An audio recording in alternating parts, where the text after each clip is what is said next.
Hi yours welcome to our channel. ప్రస్తుతం మనతో పాటు దాము బాలాజీ గారు సీనియర్ జర్నలిస్ట్ ఉన్నారు. వారితో ఒకసారి మాట్లాడదాం. సార్ నమస్కారం సార్. నమస్తే. సార్ కేటీఆర్ గారి ఈ ఫార్ములా కార్ రేస్ ఉంది కదా, దానికి సంబంధించి అరెస్టు విషయంలో ఇప్పుడు హైకోర్టు రేవంత్ రెడ్డి గారికి షాక్ ఇచ్చిందని చెప్తున్నారు సార్. ఎందుకంటే ఆయన కేటీఆర్ గారిని ఈ శుక్రవారం అరెస్ట్ చేయాలన్న ఆలోచనతో ఉన్నారు. కాకపోతే హైకోర్టు ఇప్పుడు దానికి అడ్డు చెప్పింది అంటున్నారు. మరి హైకోర్టులో ఏం జరిగింది? ఇప్పుడైతే మరి కేటీఆర్ గారికి ఊరట లభించినట్టేనా ఈ కేసు విషయంలో? ఈడీ కూడా రంగంలోకి దిగింది అంటున్నారు. మరి ఏం జరిగే అవకాశం ఉంది సార్ దీంట్లో? కేటీఆర్ ఫార్ములా ఈ రేస్ అంటారు. ఫార్ములా ఈ అనేది మోటార్ స్పోర్ట్ అంటారనమాట.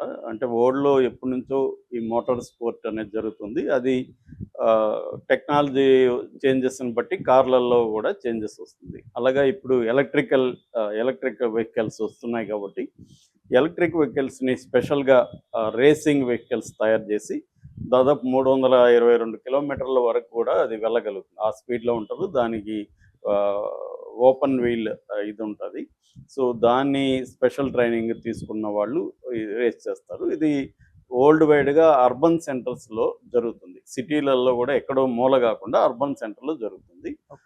దీనికి ప్రధానంగా ఏంటంటే ఒక అర్బన్ సెంటర్లో జరగడం వల్ల దాదాపు 2 కిలోమీటర్ల 2.37 కిలోమీటర్ల పొడవు ఉంటుంది ట్రాక్. సో దీంట్లో జరగడం వల్ల ఏంటంటే ఒక రకంగా బ్రాండ్ ఇమేజ్ని, ఆ సిటీ బ్రాండ్ ఇమేజ్ని పెంచడానికి అందరూ చేస్తారు. ఇండియాలో కూడా చేస్తున్నారు. చైనా ప్రపంచవ్యాప్తంగా అన్ని దేశాలు చేస్తున్నాయి. సో అది కండక్ట్ చేయడం నేరమేమి కాదు, మంచిదే కూడా. అంటే బ్రాండ్ ఇమేజ్ అనేది సిటీకి పెరుగుతుంది. మనం రకరకాలుగా దాని నుంచి డైరెక్ట్గా ఏం ఉపయోగం లేకపోవచ్చు, కానీ దానివల్ల ఏంటంటే వరల్డ్ వైడ్గా ఈసారి ఇండియాలో హైదరాబాద్లో జరిగిందని చెప్పడం, దీని మీద హైదరాబాద్ ఏంటి అని జనాలకి ఆసక్తి క్రియేట్ చేయడం, ఇవన్నీ బ్రాండ్ ఇమేజ్ అనేది రకరకాల పద్ధతుల్లో చేస్తారు. ఇది కూడా చేశారు. కేటీఆర్ కానీ చొరవ తీసుకొని చేయడం అభినందనీయమే. దాని పట్ల ఎవరికి వ్యతిరేకత లేదు. ఈవెన్ కాంగ్రెస్ గవర్నమెంట్స్ ఉన్న కర్ణాటకలో కూడా చేస్తున్నారు. ఆల్రెడీ చంద్రబాబు కూడా గతంలో చేయాలనుకుంటే ఇప్పుడు కూడా అమరావతిలోనే తీసుకొస్తానని ఆయన కూడా చెప్తున్నాడు. అయితే ఇక్కడ ప్రాబ్లం ఏంటంటే కేటీఆర్ అవినీతికి పాల్పడ్డాడు. దాదాపు నిన్న అసెంబ్లీలో చెప్పింది ఏంటంటే రేవంత్ రెడ్డి 200 కోట్లు, ఇది 55 కోట్లు అంటా ఉన్నారు. 55 కోట్లు అని కాదు అని. ఎఫ్ఐఆర్లు ఏమో 54,88,87,043 రూపాయలని ఎఫ్ఐఆర్లో పేర్కొన్నారు. కానీ నిన్న కోర్టులో 56 కోట్లు అంటున్నారు. ఏదేమైనా 50 నుంచి ఆయన రేవంత్ రెడ్డి భాషలో 200 కోట్ల వరకు. ఎందుకంటే ఇది యాక్చువల్గా ఫస్ట్ 200 కోట్లు ఖర్చు అయిందని చెప్పారు. ఫస్ట్ సీజన్ 9కి. సీజన్ 10కి అడ్వాన్స్గా 55 కోట్లు ఇచ్చారనేది అభియోగం అనమాట. ఇందులో ప్రొసీజరల్ ల్యాబ్స్ అంటారు. ప్రొసీజరల్ ల్యాబ్స్ అంటే ఇట్లాంటి వాటికి పే చేయాల్సి వచ్చినప్పుడు ఒక ప్రొసీజర్ ఉంటుంది. గవర్నమెంట్కి స్టాండర్డ్ ప్రొసీజర్స్ ఉంటాయి, స్టాండర్డ్ ప్రోటోకాల్స్ ఉంటాయి. దాన్ని ఫాలో కాలేదనేది. అంటే ఒకటి, గవర్నమెంట్ నిజానికి ఇవ్వాల్సిన అవసరం లేదు. ఒప్పందం ఎవరితో చేసుకున్నారు? ఎఫ్ఐఏ అంటారు. ఎఫ్ఐఏ అంటే ఫెడరేషన్ ఆఫ్ ఇంటర్నేషనల్ ఆటోమొబైల్స్. ఇది వరల్డ్ వైడ్గా ఈ సంస్థ ఆధ్వర్యంలో కండక్ట్ చేస్తుంది. దీంట్లో భాగస్వాములు అవుతాయి, స్పాన్సర్షిప్లు, భాగస్వాములు. దీంట్లో గ్రీన్ కో అనే సంస్థ మేము 150 కోట్లు ఇస్తాము, దీంట్లో భాగస్వామి అవుతా ఉన్నారు. ఎందుకంటే ఆ సంస్థకి పబ్లిసిటీ వస్తుంది, ప్రమోషన్ యాక్టివిటీలో ఉంటారు. అట్లాగే నెక్స్ట్ జెన్ అనే సంస్థ కూడా ఇస్తానని చెప్పింది.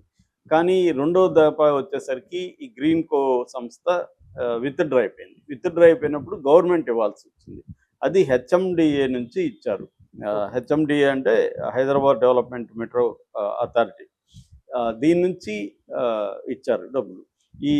ఇలా ఇవ్వడం, హెచ్ఎండిఏ దీంట్లో పార్ట్నర్షిప్ లేదు కాబట్టి హెచ్ఎండిఏ ఇవ్వకూడదు. అట్లాగే హెచ్ఎండిఏ లిమిట్ ఎంత అంటే అప్పర్ లిమిట్ 10 కోట్లే.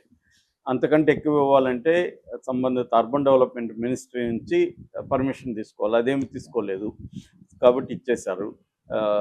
ఇక రెండవది, ఇట్లాంటిది ఇచ్చినప్పుడు క్యాబినెట్ నోట్ ఉంటుంది. క్యాబినెట్ నోట్ ఇష్యూ చేసినప్పుడు అధికారులు ఇది ఇవ్వచ్చా లేదా వాళ్ళ అభిప్రాయాలు చెప్పడం, ఇవన్నీ ఆనవాయితీకి వస్తాయి. అవేమీ జరగలేదు. ఈయన ఓవరాల్గా చెప్తే అప్పుడున్న HMDA commissioner Arvind Kumar file మీద సంతకం చేసి డబ్బులు రిలీజ్ చేశారు. అది కూడా అగ్రిమెంట్ కూడా కాకముందే డబ్బులు రిలీజ్ చేశారు అనేది కూడా ఒక ఇది. అట్లాగే ఫారిన్ కరెన్సీలో, పౌండ్స్లో, బ్రిటిష్ పౌండ్స్లో ఈ సంస్థకి డబ్బులు పే చేశారు. అలా చేయడం అనేది ఆర్బీఐ గైడ్ లైన్స్కి విరుద్ధము, ఆర్బీఐ పర్మిషన్ తీసుకోవాలి. సో క్లియర్గా ప్రొసీజర్ ల్యాబ్స్ని క్లియర్గా ఉంది అనేది ఎఫ్ఐఆర్లో మనకుంది. ఇది మామూలుగా నేను నిన్న కూడా చెప్పాను, రేవంత్ రెడ్డి కేసులు పెట్టేటప్పుడు చాలా ఆయన చంద్రబాబును చూసి జగన్ చూసి గతంలో ఏం తప్పులు చేశారో ఆ తప్పుల నుంచి నేర్చుకొని చాలా జాగ్రత్తగా పెడుతున్నట్టుగా అర్థమవుతుంది. అంటే ప్రతిదానికి కమిషన్లు వేస్తున్నాడు, ప్రతిదాన్ని ముందుగా ప్రైమా పేసీని గట్టిగా చూసుకొని చేస్తున్నారు. అలాగా ఈ కేసులో కూడా ఆయన ఇది నేరం జరిగినప్పుడు ఆయన ఎవరు కేటీఆర్ మంత్రిగా ఉన్నాడు కాబట్టి పీసీ యాక్ట్, పీసీ అంటే ప్రివెన్షన్ కరప్షన్ యాక్ట్ కింద 17A అనే ఒక క్లాజ్ అమెండ్మెంట్ వచ్చింది. 17A అమెండ్మెంట్ ప్రకారం మంత్రులను కానీ ముఖ్యమంత్రిని కానీ అరెస్ట్ చేయాలనుకుంటే ముందస్తుగా గవర్నర్ పర్మిషన్ తీసుకోవాలి. అది కూడా ప్రొసీజర్ ఫాలో అయ్యాడు రేవంత్ రెడ్డి. ముందుగా గవర్నర్కి అనుమతికి కోసం పెట్టారు, ఆ ఫైల్ పెట్టారు. సో గవర్నర్ కూడా లీగల్ ఒపీనియన్ అన్ని తీసుకున్నాడు. దీంట్లో ప్రైమా ఫేస్ ఎవిడెన్స్ ఉందా లేదా, మనం పర్మిషన్ ఇవ్వచ్చా లేదా అవన్నీ ఆయన చూసి ఇవ్వచ్చు, ప్రైమా ఫేస్ ఎవిడెన్స్ ఉంది, కేసు పెట్టదగిన అంశాలు ఉన్నాయి, ప్రొసీజర్ ల్యాబ్స్ జరిగింది అని చెప్పి గవర్నర్ కూడా పర్మిషన్ ఇచ్చారు. గవర్నర్ పర్మిషన్ ఇచ్చినాక పనులు చకచకాన్ని మొదలైనాయి. చకచక అంటే ఏసీబీకి లేక ఈమె సిఎస్ శాంతకుమారి ఏసీబీకి లేఖ రాసింది, ఇలాగ దీంట్లో ఎంటర్ అవ్వమని. ఏసీబీ ఎంటర్ అయింది. ఏసీబీ ఎంటర్ అయినాక దీని మీద ఉన్న డీటెయిల్స్ అంతా తీసుకొని ఎఫ్ఐఆర్ నమోదు చేసింది. ఎఫ్ఐఆర్ నమోదులో A1గా కేటీఆర్ని, A2గా ఆయన అరవింద్ కుమార్ని, A3గా బిఎల్ఎన్ రెడ్డి ఆయన ఇంజనీర్, చీఫ్ ఇంజనీరు. సో వీళ్ళ ముగ్గురిని దాంట్లో పెట్టారు. సో ఇప్పుడు నేను చెప్పిన ఈ పొరపాట్లంతా జరిగాయి, ప్రొసీజర్ పొరపాట్లు జరిగాయి, ఇది అవినీతికరంగా జరిగిందనేది చెప్పారు. దాంతోపాటు ఇప్పుడు ఈడీ కూడా ఎంటర్ అయింది దీంట్లో. ఈడీ ఎందుకు ఎంటర్ అయిందంటే మనీ లాండరింగ్. మనీ లాండరింగ్ అంటే డర్టీ మనీని క్లీన్ చేసుకోవడాన్ని మనీ లాండరింగ్ అంటారు. దానికి PMLA చట్టం ఉంది, prevention of money laundering act ఉంది. ఆ యాక్ట్ కిందనే కవిత కూడా 6 నెలల జైల్లో ఉంది. సో ఆ యాక్ట్ అప్లికబుల్ అవుతుంది. ఆల్రెడీ ఈడీ కూడా ఎఫ్ఐఆర్ని నమోదు చేసింది. సో ఇప్పుడు నిన్న ఏమైందంటే, మొన్నటి వరకు కేటీఆర్ ఏం మాట్లాడుతున్నాడు, నేను అరెస్ట్కి రెడీ, పెట్టుకోండి, యోగా చేసుకుంటా జైల్లో అని చెప్పిన వ్యక్తి, రెండోది నేను అసలు ముందస్తు బెయిల్కి కూడా అప్లై చేయను, నేను అరెస్ట్కి రెడీ అన్నాడు. కానీ నిన్న ఏకంగా కేసుని కొట్టేయమని క్వాష్ పిటిషన్ వేశారు. అది కూడా లంచ్ మోషన్ పిటిషన్ అంటే అర్థం ఏముందంటే అర్జెంట్ పిటిషన్లని లంచ్ మోషన్ పిటిషన్లు అంటారు. లంచ్ టైం బ్రేక్లో అది చూస్తారనమాట. ఒక్కొక్కసారి లంచ్ తర్వాత కూడా చూస్తుంటారు. అలాగే నిన్న చేసినప్పుడు జస్టిస్ శ్రవణ్ కుమార్ బెంచ్కి వెళ్ళింది. కేటీఆర్ తరపున సీనియర్ సుప్రీంకోర్టు అడ్వకేట్ సుందరం ఆర్గ్యూ చేశాడు.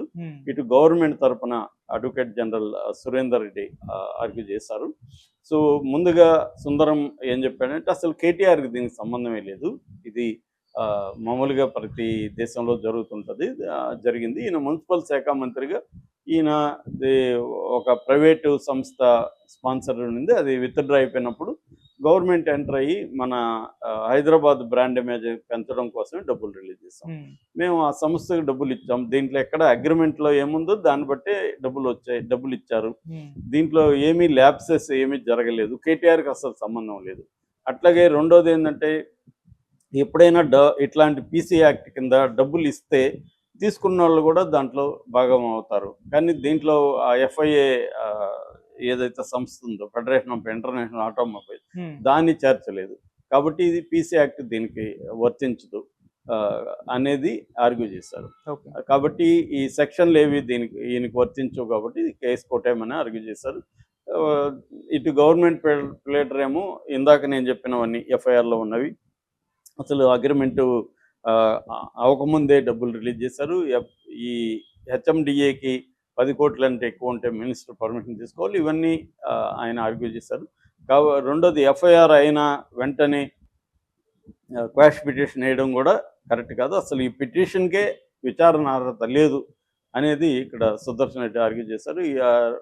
అట్లాగే గవర్నర్ పర్మిషన్ కూడా మేము తీసుకున్నామని ఆ పర్మిషన్ కాపీని కూడా జస్టిస్ చేశారు. ఓవరాల్గా జడ్జి ఏమన్నారంటే, దీని మీద సమగ్రమైన కౌంటర్ ఏమని గవర్నమెంట్కి చెప్పింది, 30 లోపల ఏమని 27వ తేదీకి దీన్ని పోస్ట్పోన్ చేసింది. 27 వరకు కేటీఆర్ని అరెస్ట్ చేయొద్దని కూడా ఆదేశాలు జారీ చేసింది.